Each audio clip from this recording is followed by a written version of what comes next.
Méditation de la communauté des disciples du Christ vivant en ce samedi de la 8e semaine du temps ordinaire, année liturgique B. Psaume. Psaume 62, les versets 2, 3 à 4, puis 5 à 6.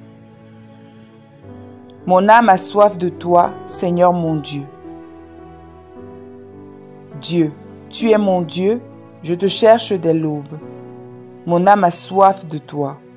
Après toi languit ma chair. Terre aride, altérée sans eau. Je t'ai contemplé au sanctuaire, j'ai vu ta force et ta gloire. Ton amour vaut mieux que la vie, tu seras la louange de mes lèvres. Toute ma vie je vais te bénir, lever les mains en invoquant ton nom.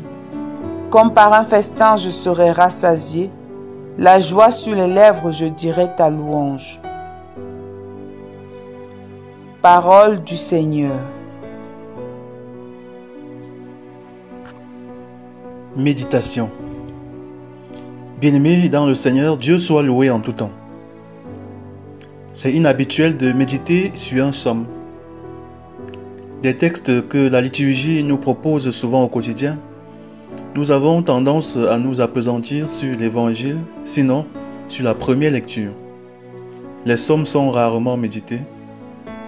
Aujourd'hui, nous avons décidé de rompre un tant soit peu avec cette coutume qui peut nous faire croire faussement que les psaumes sont une moindre parole de Dieu. Il n'y a pas de moindre parole de Dieu. Elles sont toutes inspirées par l'Esprit de Dieu. Bien au contraire, les psaumes constituent pour nous une véritable école de prière du cœur. On y voit des personnes humaines exprimer à Dieu sans aucun détour leurs sentiments réels. Or, nous savons que Dieu est toujours sensible aux prières du cœur, aux prières vraies. Donc, pour prier et être exaucé, il faut prier avec la même disposition intérieure que le psalmiste. Fermons cette parenthèse et revenons à nos moutons. Nous méditons donc aujourd'hui le psaume 62 ou 63. Il s'agit d'un cri lancé par une personne qui sent son cœur brûler fortement d'amour pour Dieu. C'est un grand amoureux de Dieu qui dit ce psaume. C'est une personne qui dit sa dépendance totale et permanente au Seigneur. Bref, cette personne exprime clairement qu'elle ne sait pas comment elle vivrait sans Dieu. Dieu est sa priorité. Il le cherche du lever au coucher du soleil, du début à la fin de chaque jour. Il le désire à temps et à contre-temps. C'est une personne qui fait des heures et des heures de prière sans sentir la moindre pesanteur, parce qu'animé par une grande soif, un grand amour pour Dieu. Dieu, tu es mon Dieu, je te cherche dès l'aube. Dans la nuit, je me souviens de toi et je reste des heures à te parler. Alors, bien-aimés, chers frères et sœurs en Christ, à l'opposé de ce psalmiste, nous manquons très souvent de soif de Dieu. À la limite, une certaine horreur de Dieu nous anime souvent. Voici les signes d'une personne qui n'a pas soif de Dieu. Elle n'aime pas la prière. Et quand elle prie, elle ne peut pas tenir longtemps devant Dieu. 30 minutes de cœur à cœur avec Dieu est pour elle un calvaire. Celui qui n'a pas soif de Dieu prie par formalité. Il ressent du dégoût lorsqu'il faut faire une activité spirituelle. Une telle personne est donc remplie d'une autre soif, la soif du monde, des distractions, des bavardages et même du travail. Une personne qui n'a pas soif de Dieu peut surfer sur son téléphone pendant des heures, regarder tout un film, toute une série de films, alors qu'elle ne peut pas tenir 30 minutes devant le Seigneur. Celui qui n'a pas soif de Dieu ne sert pas Dieu. Il ne s'occupe que de ses propres affaires et méprise celles de Dieu. Celui qui n'a pas soif de Dieu ne vient au Seigneur que lorsqu'il traverse des moments difficiles dans sa vie. Une fois ces moments passés, il s'éloigne tout naturellement de Dieu. Il ou elle voulait le mariage, et fréquentait les églises jour et nuit.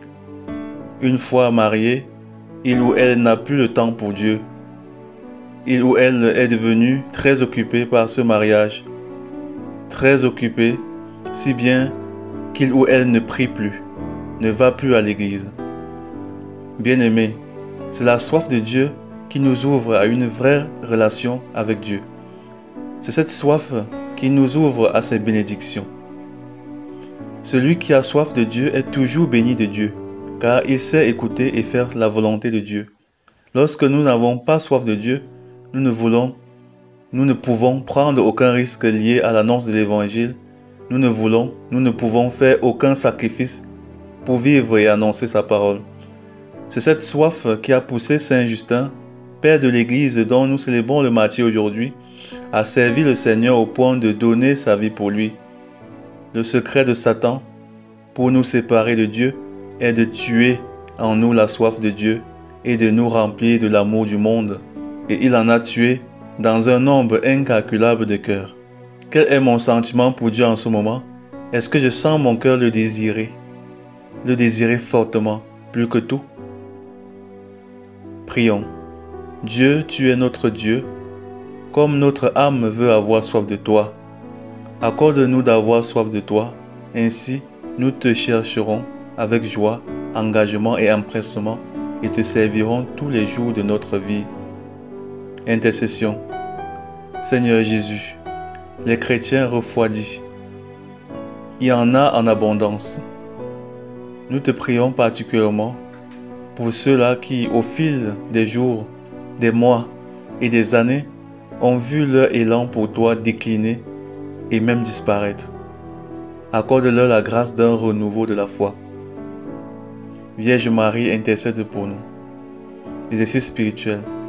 Augmentons de 10 minutes notre temps d'oraison et pendant ces 10 minutes supplémentaires, demandons au Seigneur de faire de nous les plus grands assoiffés de Dieu qui existent sur la terre. Loué soit Jésus-Christ. À jamais.